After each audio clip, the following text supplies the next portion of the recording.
Magandang araw po sa inyo at sa lahat ng mga sumusubaybay sa channel na ito. Ako nga pala si Lance, 24 anyos. Ang kwentong ibabahagi ko ngayon ay hindi ko sariling karanasan, kundi karanasan ng aking ama noong 20 anyos pa lamang siya. Pumanaw na po ang aking ama dahil sa sakit, pero bago siya mawala, ay naikwento na niya sa akin ang kwentong ibabahagi ko sa inyo. Dagdag pa niya ay ako lang daw ang pinagsabihan niya nito dahil nga daw mahilig akong manood at makinig ng mga kwentong kababalaghan, lalong-lalo na sa mga aswang. Pero para sa seguridad ng mga taong mababanggit ko dito na maaaring nabubuhay pa hanggang ngayon, hindi po nila tunay na pangalan ang nilagay ko dito. Itatago ko na lang din ang aking ama sa pangalang Rico. Siya nga pala, para mas maging malinaw ang pagsasalaysay ko ng kwentong ito, ay ikukwento ko ito sa point of view ni tatay. Taong 1993, 21 anyos pa lamang si Rico. Galing siya sa isang medyo may kayang pamilya. Ngunit dahil sa likas na masipag at sa kagustuhang matuto sa buhay, ay sumama siya sa kanyang tiya Monina. Si tiya Monina ay may malaking negosyo noon ng pag-aasin at negosyo ng bigas sa karatig nilang barangay. Ang barangay na ito ay tinatawag nilang Barangay San Roque. Isang liblib na lugar iyon. Iilan lamang ang may alam kung paano ka mapapadpad sa lugar na yon. Bukod kasi sa mapuno yung lugar, karamihan din sa mga nakatira doon ay walang kuryente. Doon nagsimulang mamasukan si Rico bilang tagapamahala ng mga bodega at tagasuri ng mga idiniliber na bigas sa tiyahin niya. Dahil bagong salta at may itsura itong si Rico, mabilis siyang nakilala ng mga tao sa lugar. Masipag din itong si Rico. Maaasahan siya ng kanyang tiya sa lahat ng bagay. Ngunit sa kabila ng lahat, may isang tao ang pumukaw sa kanyang pansin tuwing dadaan siya sa tapat ng isang lumang bahay noon na gawa sa kahoy at kawayan. Napapaligiran ang bahay ng iba't ibang klaseng halaman at bulaklak ng gumamela. Doon niya unang nakita si Maria. Si Maria ay iba sa mga kababaihan na nakilala niya sa San Roque. Siya yung klase ng babae na kahit hindi mo pa kilala ay mabibighani ka na sa kanya. Tuwing hapon, laging makikita si Maria sa bakuran ng kanilang bahay, nagdidilig ng mga halaman, o di kaya'y nagwawalis ng mga tuyong dahon. Sa tuwing magtatama naman ang kanilang mga paningin ni Rico, iningitian lamang siya ng dalaga at iiwas din agad ng tingin. Ngunit sapat na iyon para mabihag ang puso ng isang 21 anyos na binata. Hindi din nagtagal, tuluyan ng nahulog ang loob ni Rico kay Maria. Naganap siya ng paraan para makilala ang dalaga. Sa tuwing nadadaan si Rico sa bahay ni Maria, kinakausap niya ito at inaabutan ng mga pinamili nitong pagkain sa bayan. Dinadalhan niya si Maria noon ng tinapay o kaya naman ay mga sariwang prutas. Sa simula nahihiya pa si Maria, ngunit dahil sa tiyaga at pagiging magalang ni Rico, unti-unti nitong nakuha ang tiwala ng dalaga. Nalaman din ni Rico na dalawa lamang silang naninirahan sa bahay na iyon. Ang mga magulang ni Maria ay matagal na daw pumanaw dahil sa isang hindi maipaliwanag na karamdaman noong bata pa lamang ito, at ang tanging kasama niya sa buhay ay ang kanyang lola na si Lola Bating. Habang lumalalim ang panliligaw ni Rico kay Maria, may napapansin siyang kakaibang bagay sa mga ito. Sa tuwing sasapit na ang gabi, habang nag-uusap sila ni Maria sa tapat ng bakod nito, dahil hindi pa siya pinapapasok noon sa loob ng bahay, may nararamdaman si Rico na parang may laging nakamasid sa kanila. Parang lagi silang nasa peligro.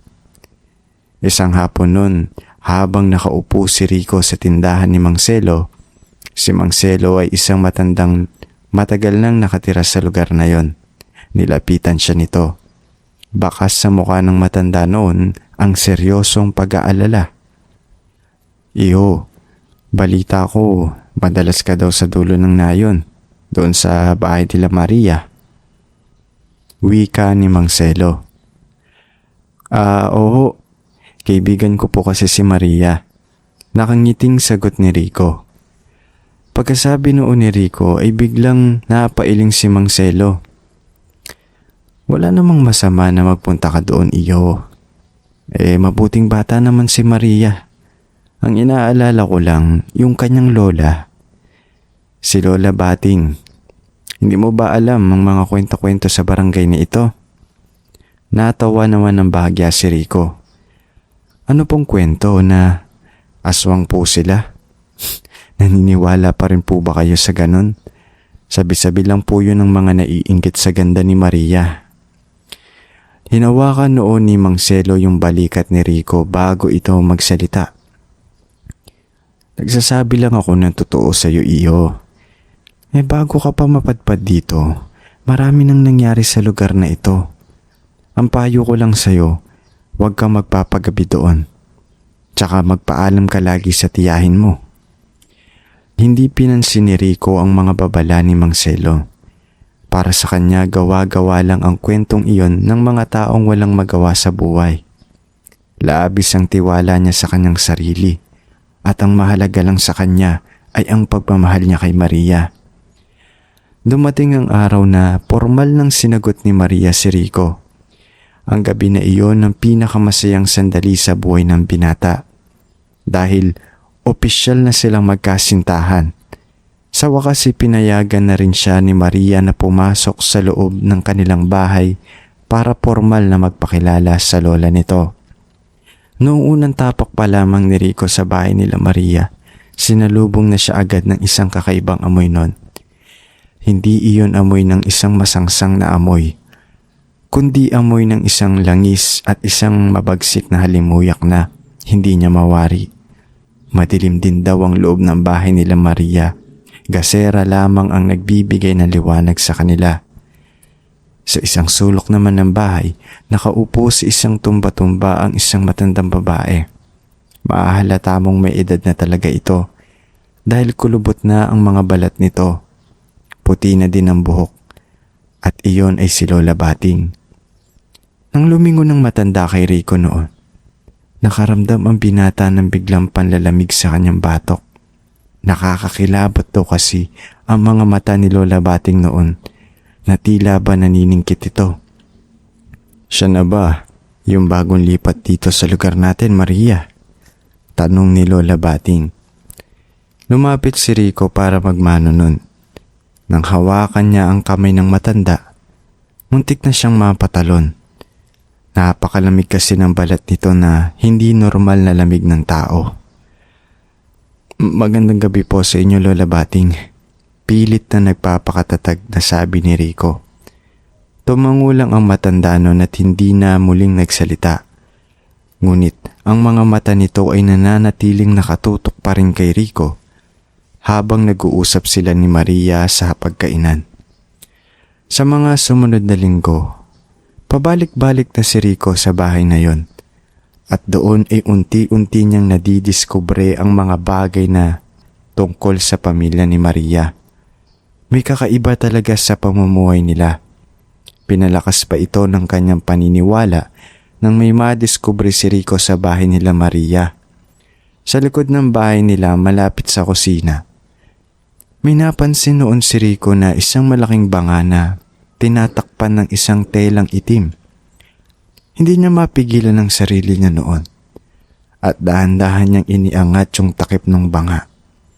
Yung lamang ng banga noon ay may isang malapot at maitim na langis na may kasamang kakaibang ugat ng mga halaman at mga balahibo ng ibon at manok. Nang iurong niya pa yung banga, biglang may kumalabog noon sa itaas ng bahay nila Maria. Nang tumingala siya, laking gulat niya nang makita niyang si Lola Bating iyon.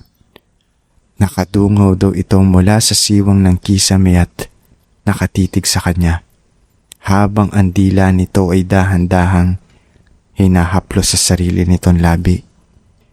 Kinabahan nun si Rico.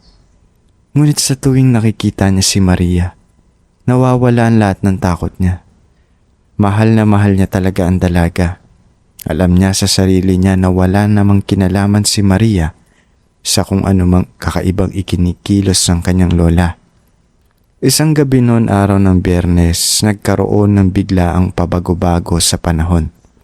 Hanggang sa tinamaan sila ng malakas sa bagyo. Nasa loob ng bahay ni Maria si Rico nang magsimula ang malakas na ulan. Nag-aalala noon si Rico dahil hindi siya makauwi. Baha kasi ang daanan noon at wala siyang masakyan pa uwi. Rico, dito ka na muna magpalipas ng gabi. Napakalakas ng bagyo sa labas. Dito ka na muna matulog. May ekstrang banig at kumot pa naman kami. Tumingin noon si Rico sa labas ng bintana. Napakalakas nga ng hangin at ulan noon. Sige, kung hindi pa naman ako nakakaabala sa inyo ng lola mo. Hindi no, mas ligtas ka rito, sagot ni Maria. Ngunit napansin ni Rico na may bahid ng takot at pag-aalangan sa mga mata ng kanyang kasintahan. Tila ba may gusto itong sabihin na hindi nito malabas. Bago sila matulog nun, dinalhan ni Maria si Rico ng isang basong malamig na tubig at isang platitong may lamang biko. Kinain at ininom naman ito ni Rico. At pagkalipas ng ilang minuto, bigla siyang nakaramdam ng antok. Hindi niya alam kung dahil ba ito sa lamig ng panahon. Ngunit mabilis siyang bumagsak sa banig na inilatag sa sala at tuluyang nawala ng malay. Madaling araw na nang magising si Rico. Tahimik ng mga oras na yon, maliban sa marahang patak ng ulan sa bubungan. Tumila na ang malakas na ulan. Ngunit malakas pa rin ang hangin sa labas. Gusto niyang ikilos ang kanyang mga kamay at paa ng mga oras na yon. Ngunit laking gulat niya nang mapagtanto na hindi siya makagalaw. Parang may malaking bigat na nakadagan sa kanyang buong katawan ng mga oras na yon. Tila nasa isa siyang matinding bangungot o paralisado ang kanyang buong pagkatao. Tanging ang kanyang mga mata lamang ang nagagawa niyang itingin sa paligid. At doon niya nakita ang pinaka nakakatakot na eksena sa kanyang buhay. Mula sa hagdanan pababa ng ikalawang palapag ng bahay nila Maria, dahan-dahang gumagapang doon si Lola Bating. Hindi normal ang lakad nito para sa isang matanda. Nakabaluktot ang buong katawan nito ng mga oras na yon. At ang balikat nito ay nakataas. Ang mga kuko naman nito ay marahang kumakalmot sa sahig na kahoy. Daan-daan itong lumapit sa pwesto kung saan nakahiga noon si Rico. Pero habang lumalapit ang matanda, unti-unting nagbabago ang anyo nito sa paningin ni Rico. Pero sa tulong ng bahagyang liwanag ng buwan na nakasilaw sa bintana, nakita niya ang mukha ng matanda na unti-unting humahaba. Tinutubuan din ito ng matutulis na ngipin. Bigla ay huminto si Lola Bating sa mismong tapat ng mukha ni Rico. Amoy naman ni Rico ang singaw ng hininga nito. Amoy iyon ng panis na karne at malansang dugo. Sinubukan sumigaw ni Rico ng mga oras na yon. Pilit niyang tinatawag si Maria sa kanyang isip. Ngunit walang boses na lumalabas sa kanyang bibig. Iyo, tanggapin mo ang alay ko sa iyo. Mahina na ako at gusto ko nang magpahinga. Pero kailangan ko munang ipasa ang aking bertud sa bago nitong tahanan. Alam ko malakas ka iyo. Bagay na bagay sa iyo itong regalo kong ito. Pagkasabi noon ni Lola Bating, dahan-dahan nitong ibinuka ang kanyang bibig. At habang bumubuka ito ng malaki sa normal na kakayahan ng tao, nakita ni Rico na may isang itim at basang-basang sisiw na unti-unting umaakyat mula sa lalamunan ng matanda. Ito na ang tinatawag nilang mutya. Ang itinatagong sumpa ng pagkaaswang na pinapasa sa pamamagitan ng paglalapit ng bibig sa bibig ng biktima. Biglaan naramdaman ni Rico ang dulo ng dila ng matanda na lumalapit na sa kanyang bibig. Ang itim ng sisiw ay gumagalaw na, handa nang pumasok sa kanyang sariling katawan. Unti-unti niyang nararamdaman ng mga oras na yon na tila ba lumalabas ang kanyang kaluluwa. Habang pumapasok ang maitim at malapot na sisiw na iyon sa kanyang sistema. Ng mga sandaling iyon, alam ni Rico na dito na magtatapos ang kanyang buhay. Alam niyang magiging isa na rin siyang aswang. Pero bago tuluyang maidikit ni Lola Bating ang kanyang bibig kay Rico, isang malakas na sigaw ang kanilang narinig na nagmula sa sala. Si Maria. Biglang sumulpot ang dalaga noon mula sa kusina. May hawak ito noong isang malaking kahoy na basang-basa ng nilusaw na asin. Walang takot na isinaksak ni Maria ang kahoy na iyon sa tapat ng mukha ng kanyang lola. Noong madikit ang asin sa balat ng matanda, umatungal ito ng isang nakakapangilabot ng sigaw ng isang hayop. Bumagsak ang matanda noon sa sahig. Nagpupumiglas ito at umaatungal sa sakit habang may usok na lumalabas sa kanyang mukha. Sa pagkakataong iyon, biglang nawala ang pagkaparalisado sa katawan ni Rico. Huminga agad siya ng malalim at napaupo. Hinahabol niya ang kanyang hininga ng mga oras na yon habang ang buong katawan niya ay basang-basa ng pawis. Bigla ay hinila siya ni Maria sa braso para itayo at sinabihan siya nitong umalis sa lugar na yon. Hindi na din nagdalawang isip pa si Rico dahil sa kabila ng kanyang nangihinang katawan, tumayo siya. Nakita nila noon si Lola Bating na dahan-dahang bumabangon mula sa pagkakahiga sa sahig. Mabilis naman na binuksan ni Rico at Maria ang pintuan ng bahay. Tumakbo sila palabas. Habang tumatakbo ay binilinan ni Maria si Rico na huwag itong lilingon kahit anong mangyari. Binilisan naman ni Rico ang kanyang pagtakbo. Ilang sandali lang ay narating nila ang kalsada palabas ng gubat, kung saan nakita nila noon ang nakaparadang truck na naglalaman ng mga kopra sa tapat ng bodega ng tiya ni Rico. Dahil dala ni Rico ang susi ng mga oras na yon, dali-dali silang sumakay sa loob ng truck. Pinaandar nila ito. Pero noong una ay ayaw pang umandar ng truck.